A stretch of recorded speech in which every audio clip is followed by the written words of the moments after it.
how to get finesse 101. No, literally. You literally broke, nigga. You waiting on this little money. It might be $5,000, $10,000. So you gotta have multiple sources of income in this shit for sure. Hey, y'all, it's gonna be some mad people on this interview. They finna be like, hey, bro, y'all gotta see me. This interview really got to the nitty gritty. Y'all gotta see me. So now he done gave you an attorney. He done got you a placement. He put money in your pocket. And you still talking about 50-50? Is that really 50-50? In reality. We back with ProducerGrind. We got BEEZO today. We got TB in the building. What's good? We got Mimi in the building. We in the spaceship today. Other collabs. Yeah. Let's get into the credits though first, man. Go ahead and list the credits now. Roddy, Ricch, Tory Lanez, Jacquees, Lil Baby, Quando Rondo, On B Peasy, Lil Durk. He just did Vet Motors, went #1. Whole lot of NBA Youngboy shit. Yeah, Sirski, appreciate you, gang. Appreciate y'all having me for sure. How I feel to have a lineup like that. Like, I ain't gonna count, bro. That shit really a blessing. Cause there's a lot of people be trying to get in there. They don't be getting in there. how many songs would you say you got registered on BMI? So I would ask y'all, but shit, probably like 100 something. For real. It ain't nothing crazy. You know, some niggas be having like 1,000 something. All right, so let's talk about the crib, man. Where we at? Man, goddamn, we over here at the legendary spot. My boy Tilly, man. He got one of the craziest studios I ever been in my whole life. I ain't even just talking about just Atlanta. This the hardest. This shit like Guitar Center. This shit like producer porn for real. Like No cap. you can't even tell on the outside. Yeah, you though. can't On even the see it. outside, nigga be like, nigga, you just walk in. That shit just. You go to your auntie house on the outside. Y'all make sure y'all watch the BEEZO cook up. We just dropped that last week. Yeah, and we went nuts too. Shows everything, like everything in here. We is hiding 1 cent from y'all that y'all ain't never gonna know, but we know about. But beside that, you feel me? Yeah, real secret sauce. You Yeah. can't get that We ain't away. gonna talk about that, but they got everything. Like we got the memory mug over there. We got the DX7. This man got Yamaha keys. It's an organ, goddamn. And all that shit live Drum too. set. It ain't even here just for show and tell. Like literally every single thing in this motherfucker is already routed and it work. No cat, mic'd up. But let's talk about the cook up real quick. So one thing that was different about your cook up was the genre switch. It went from R&B, then y'all did a trap beat, then y'all went to pop. Yeah. Then y'all did like another R&B beat, right? Yeah. Let's talk about like knowing different genres of music. For me personally, like I don't like to be boxed. You know what I'm saying? Like, you know, I already got like a hood name for real. So people already got the expectation when I'm in the studio with them that they gonna get a trap record from me. So it's like I'm already trying to go past and overcome your expectations right off top. So like me, I want to be able to get in any room with any artist and just be like cooking up whatever vibe that they really on. Like somebody want to be like a disco vibe, I'm gonna give you that. If you want an R&B vibe, I'm gonna give you that. If you want a trap vibe, I'm gonna give you that. Pop vibe, I'm gonna give you whatever you want. I just feel like it's just better and it's gonna keep your bag flowing too. Like it's just better to just have it that way. You feel like you make more money that way? Yeah, for sure.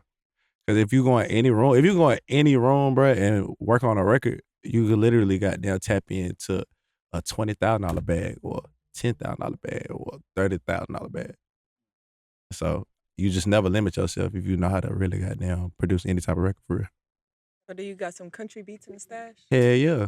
Come on now. Old Town Road your ass. How you make country type beat like? Man, bro. That's the only song I know. Hell I don't yeah. even know a country artist. It bump. I can't lie. It bump a little bit. What Romano said, but he was singing some song.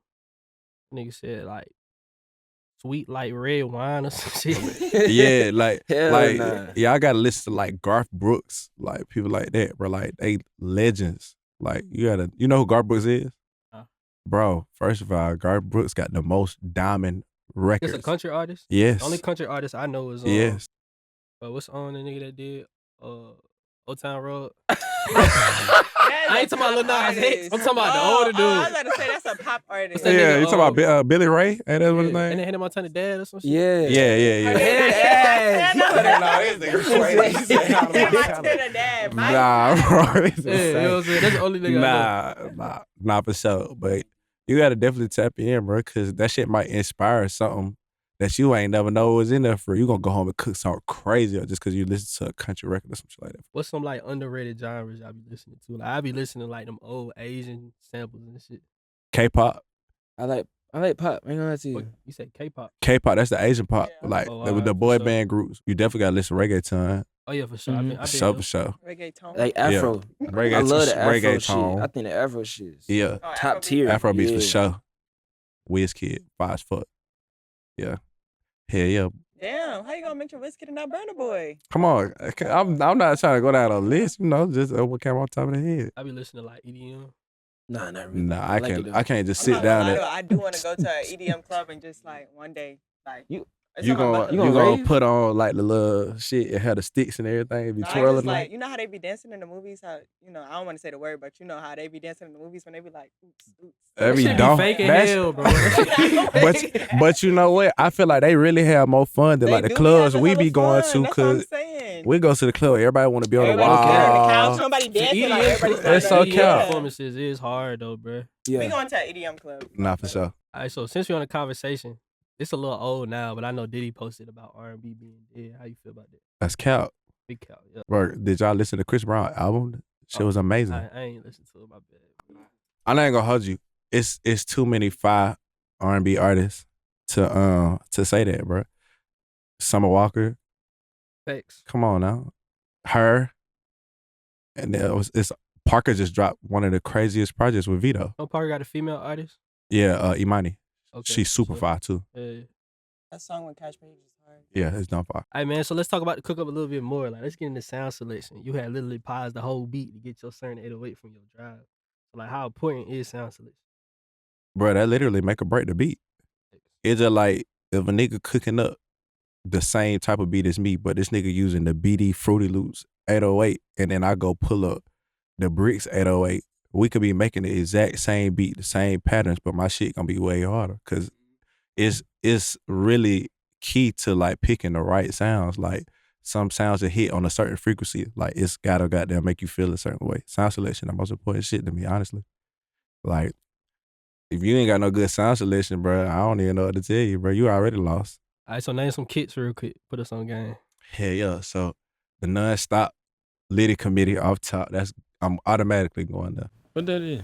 Yeah, secret sauce. I ain't gonna man. lie, YB was cooking up with that shit the other day too, and then I remember he used that shit too. We gotta get that kit. Yeah, non-stop actually produced some of the plaques that's over here. The drip record for Cardi B, the BWB kit, done fire. OZ kit, fire. OZ got hard kits for sure. Shit, and then my dog Mike Mixer, super fire. Bro, this like the fourth interview nigga that said Mike mix a kit, bro. Bruh, Gotta check that out too. he just dropped another kit too. Stupid fire. What about like some VSTs? Like put us on some VST game real quick. Shit. I use Omni Spirit. Of course, everybody on that. I use a lot of contact. You don't want to talk about what you call it? Starts with an A. Oh nah. They don't talk about it. For sure, That's give it to my sauce, man. For sure. Nah, for sure. But don't like my two go-tos for sure. Contact for sure. Omni Spirit. I feel like if you got that, you really need that. But like some shit that people really don't be on like that, like Diva, Dumb Fire. All right, so let's talk about like cooking up in this room. Like I think I had said, like if you can't make a hit in here, you really reevaluate yourself. No cap. But here's the thing though. I feel like to be in this room and just get on your laptop and click some shit in, really disrespectful to what's in here. And slick. But this a room where you can come in and literally, you remember when you used to download like a new VST and you can't wait to use that motherfucker? It's like literally he got like 20 keyboards in But here. here's the thing though. You gotta know how to play or something, you feel me? Yeah. How important is that though? Cause you Okay. gotta play. Yeah, I do know how to play. I'm alright. But Niggas say that all the time. Niggas be like, niggas be like, y'all can play a little bit and goddamn, you feel like, come on, bro. put a little sauce on there. But I do feel like one, knowing how to play, like if somebody don't know like music theory, something like that, you should definitely take time to like at least learn that for sure. Or like learning like the circle of fifths. A lot of people don't talk about that. What is But it? that's like some music theory shit. Like I would have to literally show it to you, bro. Like me trying to explain it and me showing you is like two different things. When you talking about like the numbers and shit, the rules when you kind of making the chords and shit. Yeah. Okay. Yeah. But coming in this motherfucker, bro, knowing how to play on these keyboards, bro, you're gonna go nuts, bro. Cause these is like the real sounds, like these real analog sounds. These ain't like the digital shit. The sound process is different and it's gonna feel different when you playing it back through the FL Studio, whatever DAW people be using and shit like that. It's just a different vibe for sure. But yeah, you gotta come in this motherfucker and make a hit. Cause it's some shit here. This nigga got like 20 keyboards, 20 guitars, every synth you could think of, every plugin. I wouldn't even want to put no VST up in here because there's so much shit in here. So like quickly like run through like your learning process when you was learning how to play. Like what did that look like? Did you learn like scales first or chord progressions or replay songs? I just learned songs. Okay. So like if I heard a song and I felt like that shit was dumb fire and it made me feel like something, then I would literally go on YouTube and learn how to play that song. But I didn't start learning the scales so way after the fact, like that I had knew how to like really play from learning songs and shit like that. Like I ain't never do like the goddamn learn every single scale like one at a time. Never was that person for real. I feel like shit boring. How long you think it took you to train your ear? Bro, I'm not ear trained, bro. I ain't gonna cap you down. But your shit in key though, so it gotta be to some extent. Yeah, I just goddamn keep trying until that shit sound like it's right. So when did you start trying to learn? Shit. I started trying to learn how to play probably in like 2012 for real. But I was making beats like 2008. So at that one point, I was just trying to get the sauce to how to learn how to just make a beat. God damn. Yeah, You yeah. started with Fruity Loops? Fruity Loops 9. Yeah, what that even look like? Man, I ain't even gonna cap. I feel like FL Studio 9 and like 10 was like the best ones. I heard 10 was like, I started 10 on 11. I started on 10. 10 really like the best one for real. It's like your drums just come out way more fire on the, like they hit way harder. Like I think Southside did an interview with something talking about it, something like that. Alright, but here's the thing, the Southside though. Decap, I think it was Decap dropped the video. It was saying, cause I guess people say like FL11, like the sound driver different than FL20. But I think Decap dropped the video, like kind of like showing that theory was just false. So I don't really know. FL put a video out saying that was false. FL Studio themselves put a video out saying that. No cap. Hey, but them folks ain't making no beats, man. We ain't even listen to them. They just motherfucking programming shit. Hey, listen, when you cutting up on FL10, bro, it's the way that shit is processed, I think bro. Top Squad cook up on FL10. Yeah, that's why some niggas don't get off of it because it's different. Like it's definitely different between FL10 and FL20 for sure. FL12 with a word one. But it ain't like no noticeable difference to like the average person, but to a producer, you gonna know. That's why them niggas drums hitting like that. But of course, like some DAWs, you gotta just mix it to hit like that. Some of that shit just coming out the box like that too. Like if I make a beat on the MPC and then I make a beat on FL, it's gonna be completely different because they processing it two completely different ways. I'm gonna have to do some shit to make it sound like FL. Let's talk about MPC real quick. I see a lot of producers like, I know we pulled up on Sonny one time, this was like a year ago, and he was with Honorable C Note. He was trying to figure out the MPC. So he probably like a professional with it now, but like what's some sauce with the MPC that you're not really gonna get with any other DAW? I feel like the MPC, you can like chop samples a lot different than on FL. Cause like FL, like you sitting there clicking and all the other shit, like with the MPC, you got the knobs, like you can literally get the precise chops for what you want with that shit. And it's just like easy to like play with the pitches and shit like that. It's a little different, but I mean, it's still close to the same. But I will say that like the way they compress some of their sounds and the shit, it make it sound different for sure. Like I can use the Spence 808 on the MPC Renaissance and they using FL, and it's gonna be different. MPC gonna hit a little bit harder. It's gonna be hard, but you gotta turn that shit down. Like that sure. shit be fucking crazy loud. For sure. MPC, listen, man, I been hitting y'all niggas up, told y'all to send me the thing, send it to me, bro. I love the MPC. That shit dumb fire. I feel like that shit really, it's a better feel to be hitting the notes and shit like that instead of just clicking and shit. Hell yeah, because you know, when you make a beat on FL, you just sitting there. It's almost like some robot shit. All right, so boom, you say you've been making beats since 2008. So let's start from the top. You being from Augusta, like just talk about you learning and like getting into music production. Shit, at first I was rapping for real. So like in high school, you know, I had a little group. I was in a group called Controversy Clique. I feel like everybody started off rapping though. Hell yeah. And then start making beats. Producers say that, yeah. Yes, I was rapping. And at that time, like I was cool with like Superstar O, like just cause I was like buying beats and shit on SoundClick. But then like I got tired of like spending my own bread on beats. So I was like, I'm about to learn how to make them motherfuckers. And then from there, like I really started like seeing, I'm like, bro, this shit really kind of fun for real. And then it just went from me like doing that shit for fun to like, nah, I really might fuck with this more than rapping for real, for real. So then once I start rapping, I start like making beats. I'm like making beats every day. Like I'm in class downloading FL Studio on the computer. Like I'm cooking up in class. Like not even supposed to be on that motherfucker. At that time, you know, it's a demo version. You couldn't even say that bit. So you had to make the whole beat in there. So then like once I like really like decided, all right, bro, I'm finna do this shit for real. I started like giving my beats to like all the local niggas in the city, just trying to like get them off. And one of the dudes that I was working with, he was cool with this group named TK and Cash. And TK and Cash was signed to DTP at the time. So like we in the hood, like just recording songs. His brother pull up and then he hear some of my shit. He like, bro, come to Atlanta. So I start coming to Atlanta and I'm playing beats for TK and them, and then they just convinced me to move up here. And then from there, like every week, like until I found the spot, I was driving up here 3-4 times a week, like driving 2.5 hours, be at the studio all night, drive back, go to work, then do the same shit until I was able to move up here. And then it's just been working ever since. It's been up here.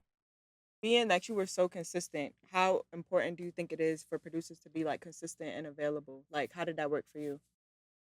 I mean, for me, it's just this what I really wanted to do. And it's just like, if you really want it, you gotta be consistent. It don't matter, not even just producing, with anything in life. If you really want that shit, you gotta be consistent. Like you gotta literally set aside the time to actually go do the shit. Like you gotta really want it. You gotta put forth the real effort. You gotta do this shit every day. Like it can't be like you just half-assing it, you know what I'm saying? So like for me, like I really wanted to start taking the producer shit serious. So I was like, even if I gotta drive 2 hours every day and I ain't gotta have no regular job and I'm just gonna figure out how to make bread another way to do this shit full time, I'm gonna do it. So I was driving 2 hours, and then there was times I'd drive 2 hours and then they might not even be at the studio yet. So then I'm waiting for them to get to the studio, and then we gotta have the session, and then I'm gonna go back home and figure the shit out until you can goddamn be here permanently. So would you say like consistency is like the number one key to being a great producer? Yeah, for sure. You gotta be But consistent. here's the thing though, like I feel like producers could make 40, 50 beats a day. You know what I'm saying? That kind of exaggerated. They can make hella beats a day, you feel me? Yeah, But okay, it's yeah. like, okay, they sit on your drive. You got to be consistent in other areas besides just making a whole bunch of beats a day. Hell yeah, that's just like literally like step one. If a nigga just sitting at the house all day, just making beats, but he not going outside, you literally working backwards. That still don't make no sense. All right, so let's talk about that. Going outside. Because we got a lot of producers that say, like, what the fuck that mean? You know what I'm saying? Like, Oh my God. So let's talk about like the networking. Like, I'm in Atlanta, right? I'm a fresh producer. I just moved to Atlanta. Right. I'm hard. I got 1,000 beats on my hard drive. Networking wise, like, what should I be doing? Like, give me like a playbook. If I was a producer that didn't have no placements, I'm going to a city where I don't know nobody. I ain't got no network. The first thing I'm gonna do is I'm gonna be looking for events. Like I'm gonna be trying to find where all of the people doing the performances at the clubs. I'm trying to meet all the artists. If it's a beat battle, I'm there. Because every person who do beats is gonna be at the fucking beat battle. And the best way for somebody to get into the door is if you don't got no type of relationships and you gonna meet somebody who got relationships, that's literally the first step. But you gotta be in the same place as the people who got the relationships. Like I can't say I wanna go work with Drake, but I don't got no relationships to Drake. Like you don't gotta get necessarily directly to Drake. You gotta get to somebody who know Drake. You know what I'm saying? Like it could be this producer goddamn who worked with his engineer or that songwriter. You just gotta meet the first nigga at the bottom of the totem pole and work your way up. Type shit. But you only gonna meet them by going to the events. You gotta do your homework. That's what Google's for. Nah, no cap. That's what Facebook is for. Yeah, the tools is there. They just not using them. So talk about like your first play to your major placement. Well, this shit really for me, like my story different from somebody else's. So like for me, like I had a relationship.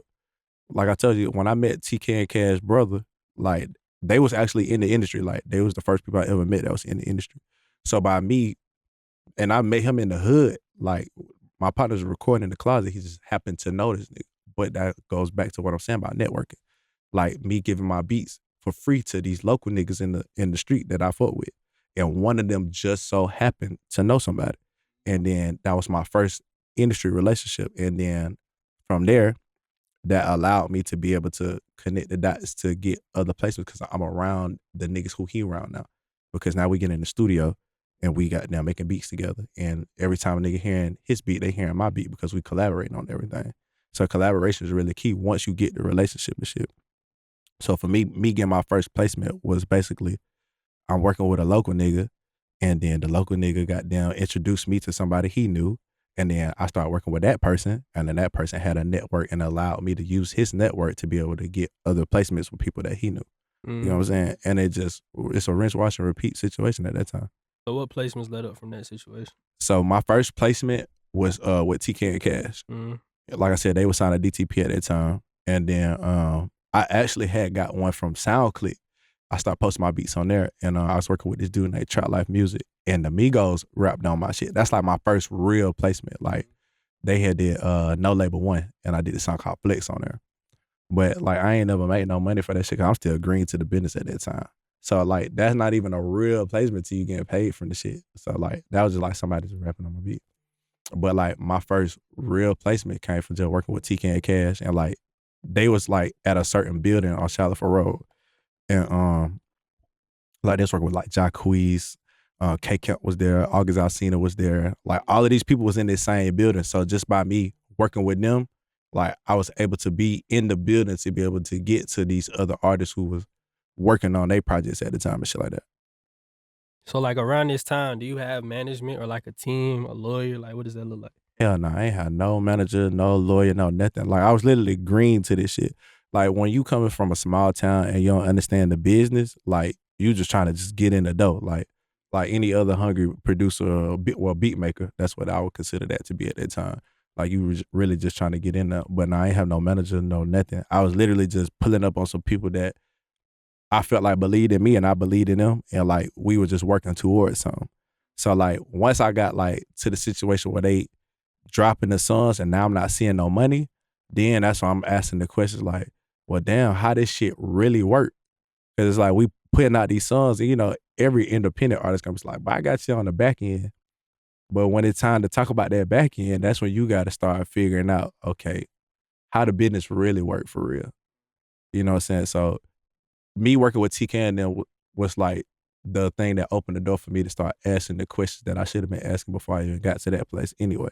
But it's a learning experience. A lot of people don't think about it. They just trying to be in a moment like, damn, I just want to get somebody to rap on the beat, but they not think about what come after that for real. So talk about like Neutral Records. Like when did that management come into place? Me and OG Parker, we business partners. I think he came in 2020. So it's been like 2 years that me and him been partner. Me, him, and Melita's my manager.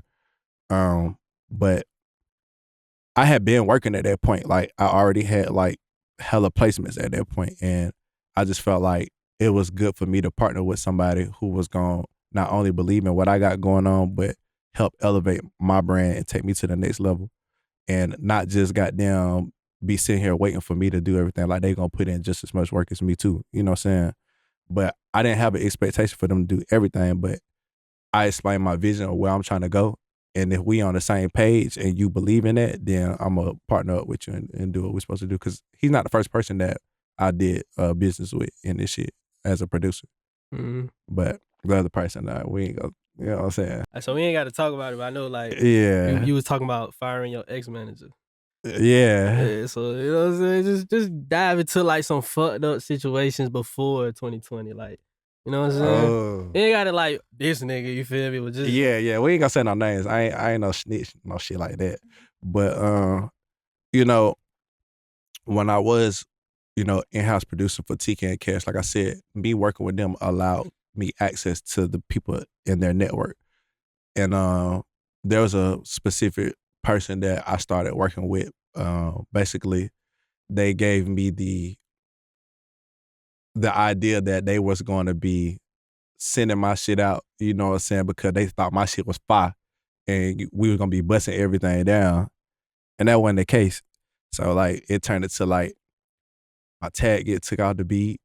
I know. Another person tag get added on my beat that I ain't never even been in the room with before. Goddamn, you ain't getting no credit.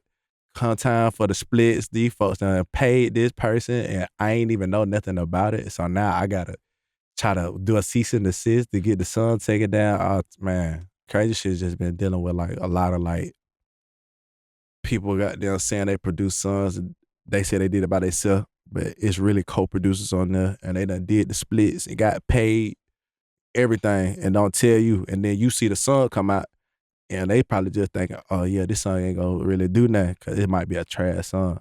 Then the song go crazy.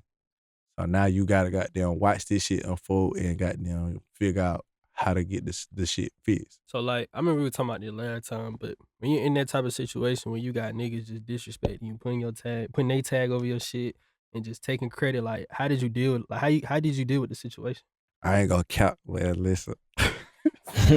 Keep real, man. Don't Hey, feel man. So before I started doing like all the extra shit that a regular nigga would do, you know what I'm saying? Like that shit really forced me to like figure out how the business really supposed to go for real. So like I hired a entertainment attorney at the time. It was Bernie Watkins. She's super fire. So Bernie gets you paid. hell yeah, Bernie fire as fuck too.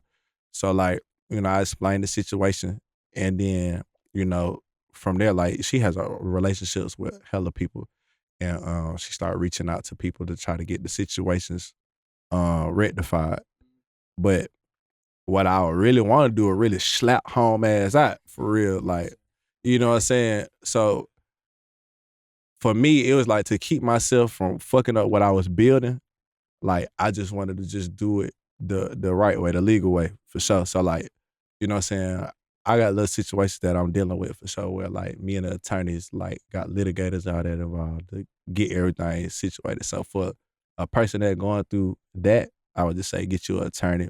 Make sure your attorney got down on that shit for sure. And if you gotta go to court, get you a litigator. Make sure that they on top of that shit for sure. The importance of having a good team now. Yeah, yeah. So now I got a finance team. I got an attorney, I got a manager, I got a business manager, I got all that for sure. No, that's real good advice because I see a lot of times now if a producer like getting fucked on the business side, they run straight to Instagram. Oh yeah, no, see that's Yeah. the reason why I wouldn't do that, bro. One, because the music industry like the street. So even though you might be trying to stand up for yourself, like nigga, we still human beings, and these people look at you like you a bitch for real. Oh, you out here telling. Yeah, like that shit is lame. Like if you can just call my phone and we had a conversation, you going on Instagram, you feel like that's gonna fuck up my name. In actuality, you gonna be burning your own bridges too. Cause it's like if me and Joe over here beefing, Joe goddamn go post on Instagram and say BEEZO fuck nigga. Now all my homies see that. Even if I'm wrong, they still gonna be like, oh, Joe done posted this about you. Now we can't fuck with him. So now you done burnt bridges you ain't even know you burnt just because you posted that. Like, so you gotta make sure you handling it the right way. Like, I would never go on social media and post that type of shit, for sure. Yeah, that's how you lose, like, Mm, true collabs. Nobody want to yeah. work with you if you're doing stuff like that. Yeah, yeah. Cause now they like, boy, this a police ass nigga. We ain't finna work with him. Feel what you saying, man, but some niggas be out of pocket with the business, Yeah, man. Like I be yeah, wanting to say some shit man. right now, I can't even say it. But some niggas just be. Man. But you know what, bro? At the end of the day, like, people gonna handle it the way they gonna handle it. And some people, they don't care. But I do understand that your brand is everything. And I would never want to have that type of shit tarnish my brand. Like, you know how the streets is, like, if you get labeled as a snitch, bro, like, that's like literally insane. Like, it's the same thing with going on Instagram. Like, even though you standing up for yourself, and some people gonna be like, yeah, fuck yeah, bro, that's the right thing to do. It really not, bro. Like, bro, this shit literally, you playing this shit for the long game, not for like this short term Worst shit justification. is, bro. It like I remember this was like 2-3 months ago. I go on Southside store and he was like, "Fuck that loopmaker, you a bitch." Man, I be sick to my stomach. Oh, Yeah, be sick the shit had me dying, yeah. Yeah, it's That's over for ultimate you, blackball, man. That But is see, blackball. it's that's like almost like a reverse situation, because then you got the super lit nigga Yeah. posting fuck you on there. You over Like, it. he like the nigga who you want to get to. You know what I I'm like saying? that though. So if the nigga that you crazy, Southside post that shit and say fuck you, that nigga got so much stain, bro. You over it. You over with. It don't matter if Southside wrong or not. You over with. I'm telling you. If Drake go in here right now and say, nigga, fuck BEEZO, It's over those with. folk gonna be like, yo, fuck you, bitch. It don't matter what my story is. I don't know. I ain't gonna lie, bro. I feel like sometimes, like, yeah, be positive, but it's like I feel like sometimes it depends on like how much pull you got for real. Like some Yeah. niggas really saying anything, so I agree. Yeah. But some niggas really saying anything. Sometimes I'm gonna say anything. Just be keep it 100. Nah, for I'm sure. gonna say anything, but I feel like some of these bigger people that's famous and shit, like sometimes it's part of their character to say anything. Yeah. Like, But that shit really lame, For real. Like, it's just like, of course, everybody done seen the situation between like Tory and Meg. You know what I'm saying? And it's like any little thing that they say is easily taken, and people run with that shit, and they create their own narrative of what's going on. And it can either hurt you or it can help you. You know what I'm saying? Like, I'm not saying either party did nothing in that situation, but I just know like how it makes somebody look when they speak. Like, you can say one thing that make people like, boy, that motherfucker is really a fuck nigga. Yeah. Now you blackballed or something. I just don't suggest like speaking on like bad business on the internet, because then like not even just the street shit, but labels are looking at it, like other producers are looking at it, and they looking at you like, well, damn, if he go straight to the internet, why would I want to work with him? Exactly. Like they gonna automatically assume that you're difficult to work with, or like you just do too much. So nobody gonna want to work with you. I'm not gonna lie though, but I feel like we all know something need to change. I feel like if we all know that this nigga a bitch, we should tell everybody that nigga a bitch. Sometimes. Maybe he'll stop being a bitch. Like, what the fuck? Like, I mean, at the end of the day, bro, it's a lot of bitch ass niggas, and you know what I'm saying, and we navigating through it every day. I just choose to not deal with it in that way. I understand, but some people need it. You feel me? Some people need it. They need to know. I feel like you can get your straightening offline. You know? Oh, for sure. Yeah. You know, like you can can be found. You can do whatever you need to do without it being publicly seen, and still keep your brand good. 6'9". Yeah, you know, people love controversy, so you know that's cool, but like it's just different. Like as a producer, bro, like I wouldn't do that. When do you interview, bro? Someone gonna let that shit out. You a bitch. Oh God. Yeah, we had a few. Get on here. It sounds like it's heavy on your heart. It is a little bit. I just be knowing like some loop makers I be knowing just be getting fucked by other guys, and they'll come on here and cap and be like, I love loop makers. Like, you a bitch. Nah, because I mean I done seen it on the podcast too. You know, with certain people who done came on here and straight just been cap as fuck, and I'm like, bro, like you really just gonna come on here in front of the whole world and lie? Like you this great ass person, like, man, listen. Hey, chill out. All right, let's switch it up. Man. You had nigga deal. I know y'all fuck nigga talking about me. Yeah, right. Phone going crazy when this shit drop. Like, but damn, man, when you. He over there with tears in his eyes, but no cap. I didn't want to ask you. But you know what? Before you even do that, I do want to speak on one thing that's kind of similar to that too, with the fucked up situation. These loop makers doing too much in the fucking emails, getting niggas blocked because they doing too much, bro. Like, it's fucking up situations, bro. Like, come on, bro. Let's spare the loop makers, man. We been talking about loop makers for the last. Talk about that. He got blocked. We gotta spare him. Let's spare him today. He gotta talk about that. So, you know, there's a specific record that I just recently did where me and one of my producers, we made the beat.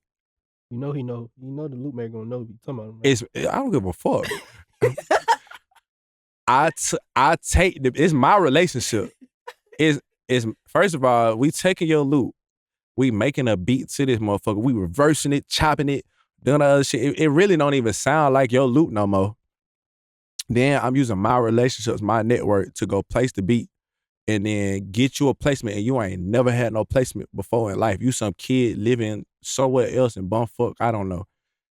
And then when it come down time for the business, if I'm telling you, first of all, I charge 10 to 15,000 for a beat off top, right? Nigga over here don't charge that because he ain't never had no placement before. So I'm already putting money in your pocket. So don't go and tell the artist, well, yeah, I really want 20,000. Let me lead on the business, bro. Like, what are you doing? So, bro, want to get in the email thread. He talking crazy, and now the artist done seen all this shit, and they tight. So because I have the relationship, it's my face card, and now they talking crazy, and it's fuck up my face card. So now me and this artist ain't even cool no more. Like they done block me and everything. Loop makers got to stop doing that, bro. Just let me lead. That's tough. I ain't gonna lie.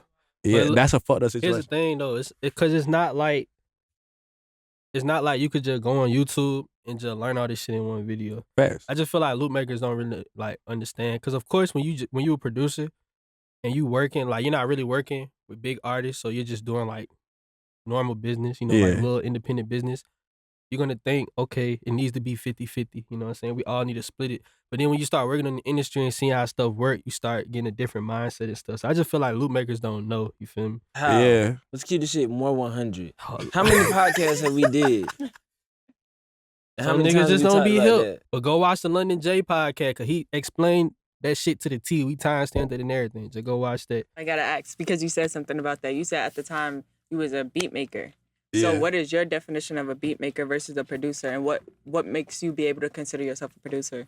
A beat maker is somebody who sit at the crib, they finna cook up some beats, they gonna email the beats to Joe and Jill and Jack, and they never gonna get in the studio with these folks, and the song might come from it. That you're a beat maker who sent your beats out and somebody rapped on them.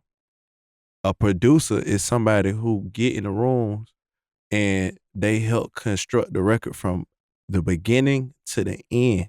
So like when the songwriter say a line, no, don't say it like that, say it like this. If they say a lame line, nah, that line was not it. Take that line out. You gotta be part of the vocal production process. You gotta be a part of the entire vibe.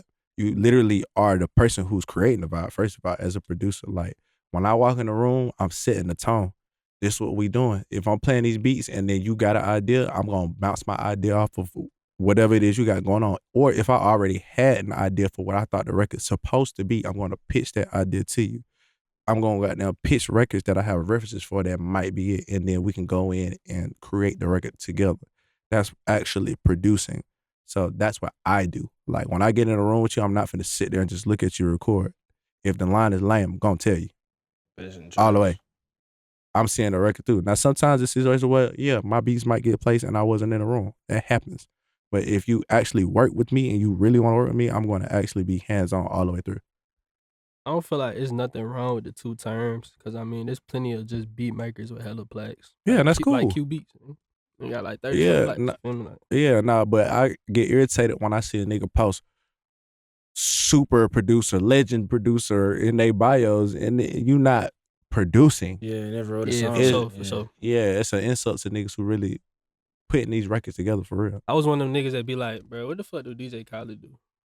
Bro, Swear to God. Same. Bro. I used to say the same thing. Like, what the fuck? But like, have y'all watched his vlog? I was just about to say that. You watched his vlogs? Yeah, I watched all of them. He's bro. an A&R. That, bro, more than that. Like, Songwriter, he a A&R. producer. He's for like real. he's like a legendary That's a super A&R producer. songwriter. Literally. Super producer. That's that deserves the title. Like he literally earned it. But he's not a DJ.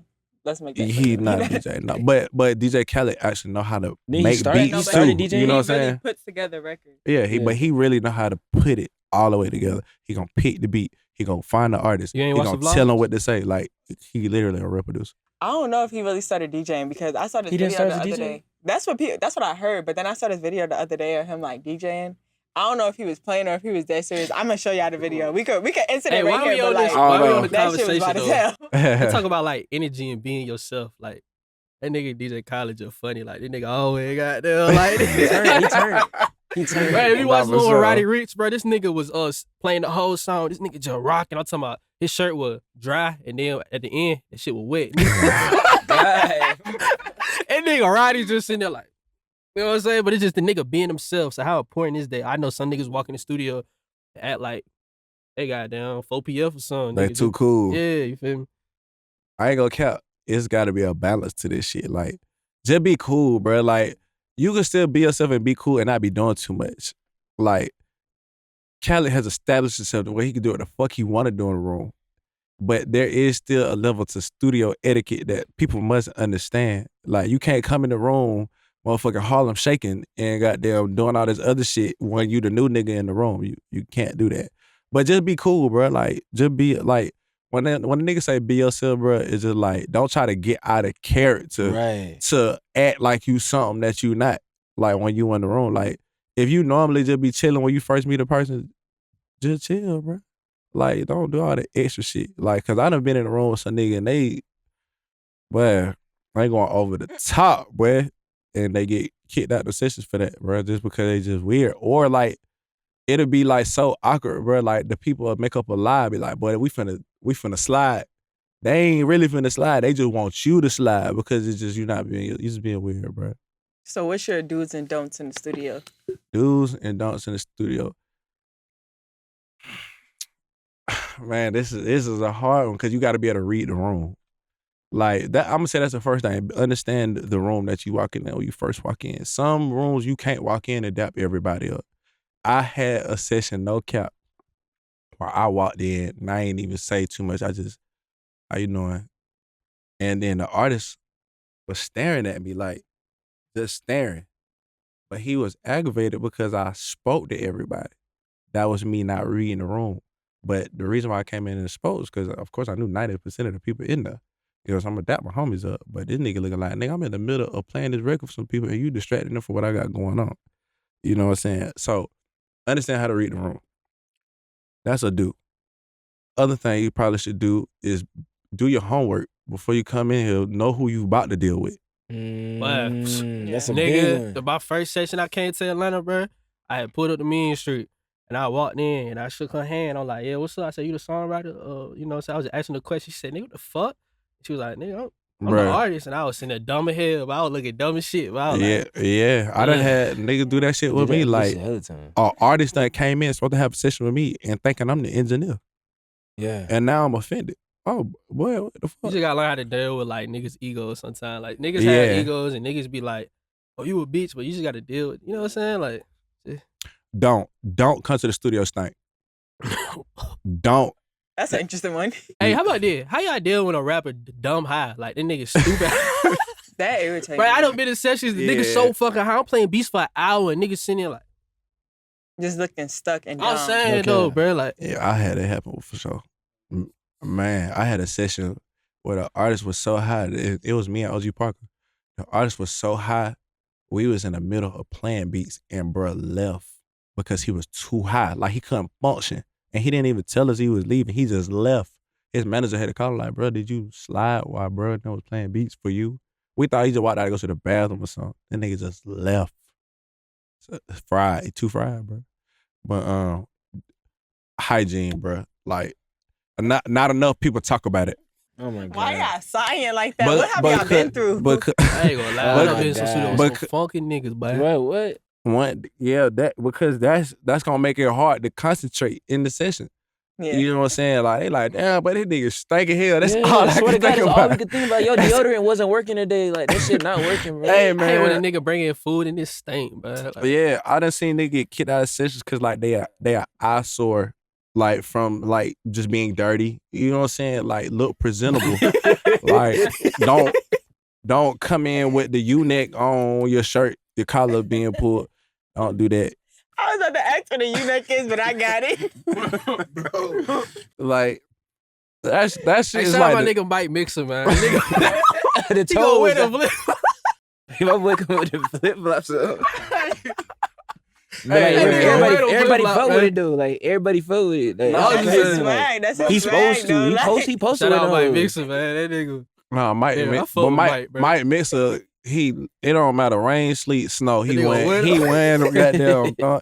And that's his brand. Like He doing. I it tell for him all real. the time, man, you need to brand that shit, man. But for the mass majority, that's hygiene first.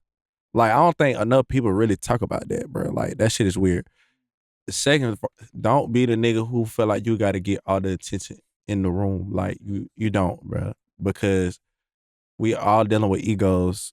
Every time you go into a session, it's a different type of person every single time you go in there. So just be cool.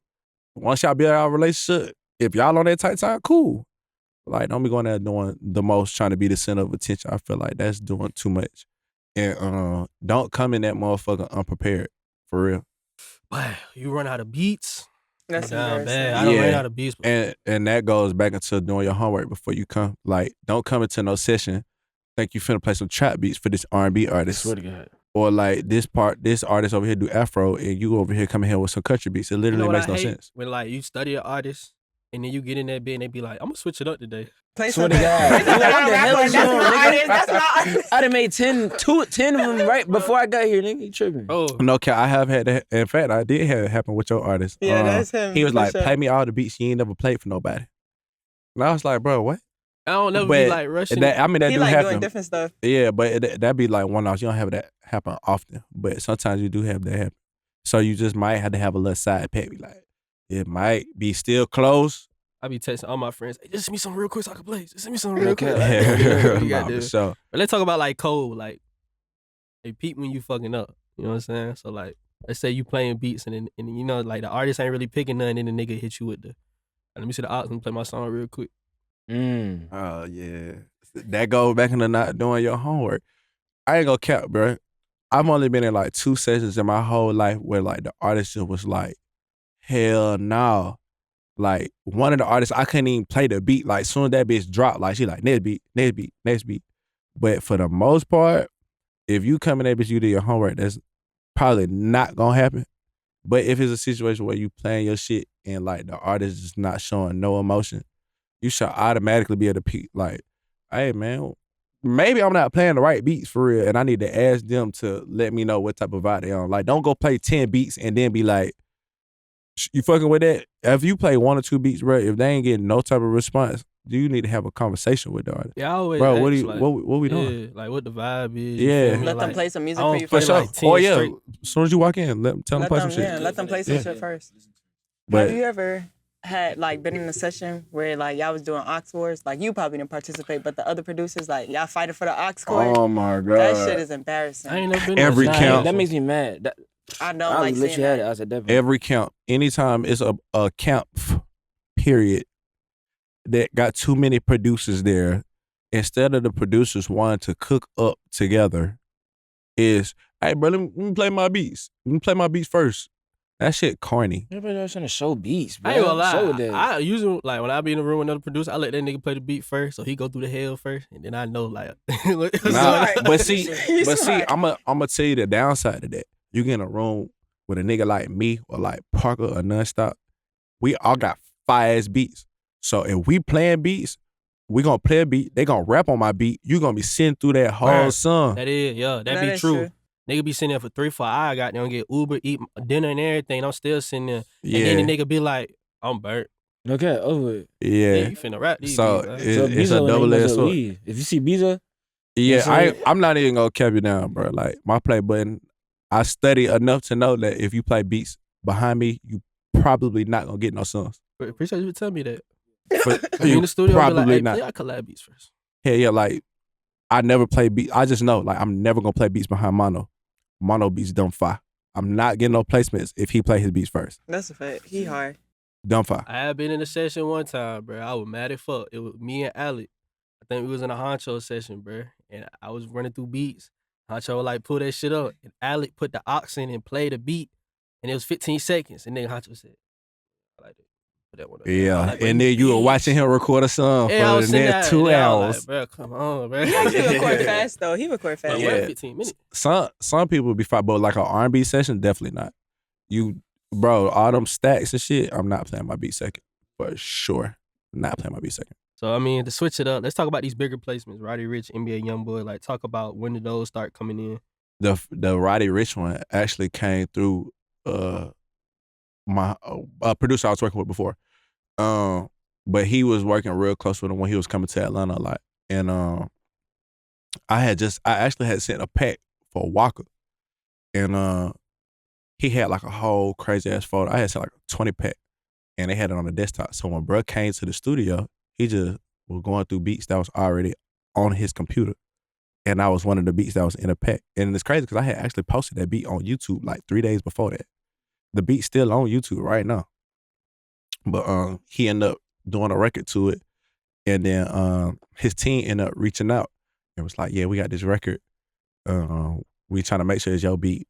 And then, of course, when I verified it was my beat, like they was like, yeah, nah, we finna go crazy with it. So we finna put a whole bag behind it. I think he had just signed to Atlantic at that time. So that was the first time like I had like a record where it's like they hitting me first, like, nah, we're finna go crazy. We're gonna put on radio, we're gonna do everything, whole budget, everything. And that was the first time I had got like 10,000 for a beat too. So from that day, it was like, oh yeah, nah, I'm finna go crazy. So they dropped the record, and at first it was like, it was okay. But then that bitch started going crazy. And then like, at that time, I'm super fucked up. My neighbors is blasting that shit. Then that same day I went to the gas station. The person at the light was blasting that shit. And then I had went to Walmart and they was blasting that shit in the Walmart parking lot. I'm like, oh, bitch, I done got one now. So I fucked around, caught one with Roddy, and that shit kind of really opened up doors that I really didn't have access to before, just because you got that record that's like going at the time, and like niggas want that sound. So I started working with the dude who did the Pop Out record. What's his name? JD on the track, because we had the same manager, and he was working with Youngboy, and I had sent some beats to my manager, and then Youngboy jumped on it, and that's how he did gang shit. And then from there, like, it was just like every time I'm sending shit, like the nigga rapping on my beats. So me and Parker started working, and then we did the DC Marvel shit for him. We did Vet Motors, a whole bunch of other shit. So now we got like a real relationship now, because he done worked on a whole bunch of my records and shit. So let's talk about like collaboration. We know collaboration is like a big part of really networking and getting your beats to other people and stuff. Yeah. So let's say I'm just a fresh producer. I just met you, right? Yeah. Would you take me more seriously if I came up to you and be like, hey, I'm a producer, let's work? Or would you take me more seriously if I came up and be like, hey, we ain't here how much if I give you like a band real quick and we just cook up some shit right now? Come on, I you know the band gonna goddamn make the man pay attention every time. For the producers that's always like, hey man, I wanna work. I don't know you. You know what I'm saying? So at the end of the day, like, if you approaching me like that, I'm less likely to take you serious. Like, if you come to me, like, even if it's like, bro, I got $100, this all I got, I might take you more serious than somebody who just walking up like, bro, let's work. It's like, bro, you ain't even coming professionally already. You just like, we cool already. That literally makes no sense. You crazy. You talking about we cool already. Yeah, like you knew me all my life. No. Like, that's literally insane. I know That's literally it be the nuts. producers that be like, yo, what's up, man? I'm in France and I love you, bro. It's been 5 years I've been watching you, man. I just want to say, let me know my auntie. It's not doing very well. And I'm just... Oh my God. Oh my God. Bro, oh my God. I was just finna pull some shit up. And That's you just, literally nuts, bro. but it happens all the time. Oh my Oh my God. I just saying, like, bro, you ain't gotta do that. Like, really just get to the point. Like, just get to the point, bro. Cause at the end of the day, like Buddha Bless said this in his interview. I don't care. It be like that. No, he really did say that. I'm done. It sounded too accurate. That was accurate. No, I'm just saying you have a better chance. literally You have a facts. better He got a chance. DM before this. You have a better chance waiting 3 months and stacking your bread, get a little 500, and DMing the nigga let's work. Sometimes you could do the little screenshot of the loop and the nigga be like, that fine. But like, bro, don't get blocked. You Yeah, know what I'm saying? the approach is everything, bro. Yeah. Like, if you say my aunt anything, bro, you're done. No. Nah, but Poor auntie. not to say like you gotta pay every nigga, but a nigga might be more inclined if you goddamn show him that you serious. Yeah, because you got to stand it out. Everybody doing this shit, bro. Everybody saying let's work. Everybody sending samples. Everybody samples hard. So you got to find a way to like get in there for real. Yeah, hell yeah. I know I would pay for a collab if it's with the right person. Like, if somebody like, shit, OZ goddamn a collab with you for 500. Hell yeah, I'm gonna pay that motherfucker, even if it was 1,000, because you know who his network is. You know what I'm saying? Like, it makes sense. But like, you gotta come with that 5-2, even if you coming with some money. Like, you can't goddamn be like coming in here think you finna send me a beat made with plucked and goddamn I'm finna fuck with it because you paid me. Like, that's not how it go. You still gotta be able to be fine as fuck too, even come with some money. Not to be off topic, but why do you and Parker say it like that? Collab. It's collab. Oh my God. Oh my I know y'all seen the comments in the last I'm interview. dead. Like, Would it be weird if Neil walked into be like, hey, you want to do a collaboration? Wanna do a collaboration? Oh, collaboration is crazy. can I- the action? can I get it? It's that same can I get a shit. collab? Collab? Man, we finna A get some. collab. There gonna be some DMs. They gonna be like, yo, y'all need to get canceled today. Is Y'all it- talking crazy. Oh, no. A collab. I think it's just like asking why we don't talk like we from New York. Like, I don't know. It's just it's a lingo. It's cool. I'm finna start saying that. Collab. Collab. Collab. I say collab. I ain't gonna lie.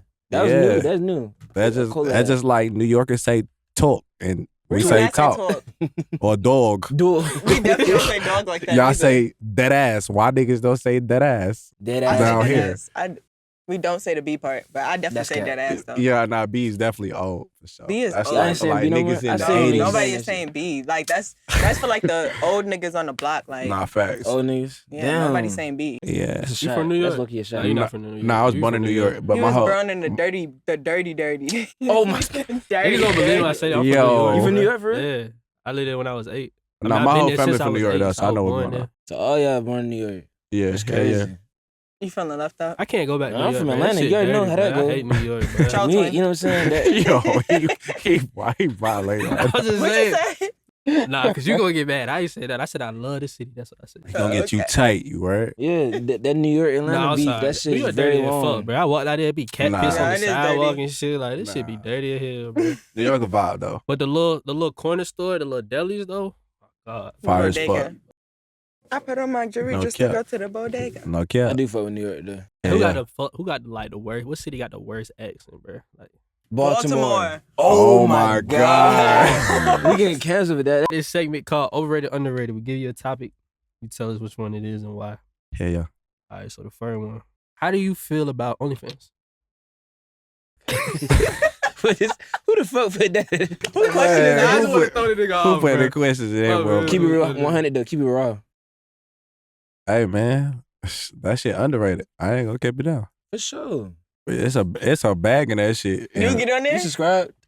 hell yeah. I ain't gonna subscribe. I ain't one of them niggas. I know what's going on. But like for somebody who's trying to make a bag, hell yeah. Oh, so you gonna OnlyFans. hop on that motherfucker? Hell yeah. Not to fuck no bitches or no shit like that. Yeah, I'm gonna go on He there. gonna be on there cooking up beats. Like they gonna be mad as hell. Nah, They pay some nah, money. you know, they so- cooking up beats. Cause OnlyFans just got branded as that shit, but people was using that shit before to like really like have their real true fans like subscribe to them for real. So like Facts. niggas like what's the nigga Bandman Kibo? Kibo. Like he was literally giving niggas sauce on like CPNs, all that Yeah. other shit. Like you gotta subscribe to his OnlyFans though. So he's like, nigga, you paying to get this knowledge. You wanna get a trade line of your credit. So yeah, nah, OnlyFans underrated for sure. Overrated, underrated producer courses. I ain't even gonna cap, bro. As corny as that shit is, as corny as it is, it's actually still underrated For sure. For sure. because people, I don't give a fuck how much you give them this information. It's just like it don't stick. It's underrated, bro. I feel like more people need to do it. It need to be more producer literacy going on. Yeah. We need some. Yeah, we need more people to make them industry courses. literacy. Period. Yeah. For sure. Overrated, underrated, analog gear. Underrated. Yeah, why? Bruh, when you cook up some shit on analog, bruh, I don't know what it is that they be doing, but them beats be coming out so fire. It's just the sound, like it be coming out like perfectly saturated. It be like warm, like it be just fire. Like, and it make you like think outside the box, bro. Like you literally going through these shits and you literally trying all new sounds like that you not gonna get in a VST for real. And if you do get a sound that's similar in the VST, it still don't have that same feeling to it. It's definitely underrated for sure. All right, so I already know what your favorite synth is, but not that one. What's your second favorite? My second favorite, the Prophet. Which The one? Prophet X. Man, listen. Ain't the one Romano was talking about? Hell yeah. I gotta get it, bro. That's Gotta the get that one. shit. Not the two. I gotta get that shit. Okay. What's the best thing? The pads, the leads? Probably the pads for real. They got some 5 cents in that shit too though, but definitely the pads for sure. What's some other type of gear like you fucking with? Like you be fucking with pedals or like guitars or anything? I just started getting into like the pedals and shit. Like the crazy shit is it's like some of the niggas who be like making the loops and shit, like they be using the guitar pedals to like make they loop sound different. Like I can run like a guitar pedal, like hook my keyboard up to that shit and then make it sound completely different. Like because of the phasers and all the other little shits on there. I got a question for y'all. This for all y'all too. For the people that fuck with analog gear, a lot of producers don't have like 3,000 to just put down on the keyboard. So if they gonna Fact. get one, what's the one they should get that is kind of like versatile? First board type shit? Yeah. Your first board, I say Rev 2. yeah, I can say that. Or you can get you like a Phantom or some shit. Yeah. Okay. I ain't gonna count though. My first board was the Juno GI. That shit was fire as fuck. What was your first one? Rev 2. Rev 2? Yeah, I got the Rev 2, and then I got the Grandmother, and then the Sub 37. Cause y'all gotta understand, we talking about nigga like if you tell a nigga, hey, I got this one, hey, you That's need to why- spend 20,000 on gear on sounds. You feel me? Yeah. That's why I feel like it's valuable though, cause like any nigga, like, you know how that shit go. Soon as a producer like you say, oh yeah, I use goddamn Make a Fire Beat VST, everybody on it, not everybody making that Yeah. shit. But with analog gear, you could say, yeah, I use a goddamn DX7. Everybody can't buy that shit. So you really got Yeah. your sauce, you feel me? Yeah. Like a lot of like all the Zaytoven old shit came from like analog. You know, like that's why can't nobody really replicate, you know, his sound. Like, I understand for sure. Man, this For shit sure. random as hell, but shout out Zaytoven, bro. That's the realest nigga out the No fact. cap. I asked him one time, how much a collab is, bro? You know what the nigga said? In-person collab. The nigga said, hey, I'm gonna be real with you. You gonna be mad at hell? You paid 7 bands. I made that bitch in 5 minutes. No cap. They That's talking, a real nigga, bro. That No shit cap. funny as hell, bro. they talking crazy. All right, so overrated, underrated. Someone said going to the club. Who put that down? Me. Going to the club. Run outside, man. Casamigos. that shit overrated. You don't like no casa? I don't drink or smoke. Talk about that. Why you don't do that? I just don't feel like I need it. You high off life? You already lit. Nah, that's corny. That's what people say when they say, bro, I don't smoke a drink. They be like, bro, I'm high off life. So, Bro, I'm not so you saying ain't that. on that wave. You doing some other shit. Nah, bro, I just be chilling, bro. I don't like the way alcohol make me feel. I feel you. That's why I don't drink neither. What? You say you don't You drink? say you don't drink either. I just find that highly unbelievable, like what you Alright, just man. said. Oh my I don't know god. why they don't believe Yeah, me. nah. Do that. I mean, of course, I done had like an edible before, but like, I don't feel like that shit made me more creative. Talking If about edible? anything, that shit made me want to go to sleep. Talking about edible? Yeah. I ain't gonna lie. That edible, that shit made me creative as hell, man. Like, but you know, niggas be Everybody hyping up different. like, oh yeah, bro, you do these shrooms and it's gonna make you feel jolly. No, Nigga. that's the one. That's the one. No, that's the one for real. No cap. I ain't never had no Hey, bad bro, edible like- experience, bro. None of I that. had bad experience None with of that. everything. Yes, twice. Edible? I But I don't tried have a everything. fucked up experience None with of that edible, shit bro. sound. Never It's like, again. I was Hey, high the try them next day, shroomies. bro. Try them it's shroomies, not BEEZO. happening. It's gonna make you explore yourself. It ain't no. Bad It ain't influence. really. It ain't getting you high to like on some junkie shit. Like you exploring yourself. Do you it, feel me? bro. Like, Man. Nah, for you know sure. what I'm saying? Nah, them folk be getting on that shit. I'm He trying like to trying fuck. to, Yeah, trying yeah, to you badly tryna- influence him. Try you trying to fool. Hell no. you tripping. Yeah, nah. I don't feel like that shit made me creative, bro. I ain't gonna keep you down. How y'all niggas be in the room with just rappers just doing every drug in the studio?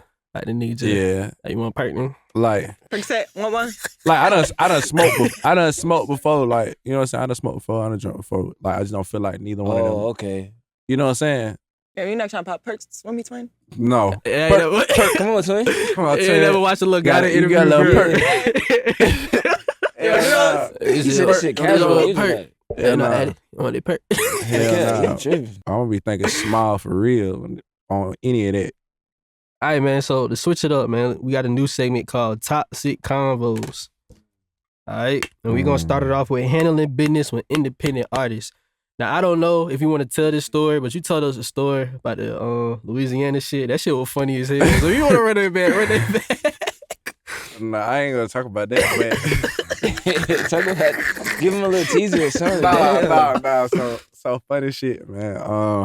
I just went not too long ago to New Orleans. I was working with a independent artist, and you know, independent artists kind of forget like that.